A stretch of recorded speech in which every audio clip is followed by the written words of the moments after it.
মানুষ জমাতে নেই, টাকা জমান। টাকা জমানো থাকলে মানুষ এমনিতেই জমে যাবে। উপকার খুবই অদ্ভুত জিনিস। করলে মানুষ ভুলে যায়, আর না করলে সারা জীবন মনে রাখে।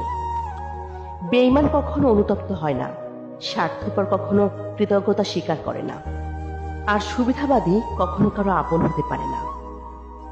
সমাজে এখন সত্য কথা বলাটা এখন অপরাধ হয়ে গেছে। হয়তো ঝগড়া সৃষ্টি হয়, নয়তো সম্পর্ক নষ্ট হয়। সবকিছুতে কপালের দোষ দিয়ে লাভ নেই। কিছু জায়গা কিছু সময় মনেরও দোষ দিতে হয়।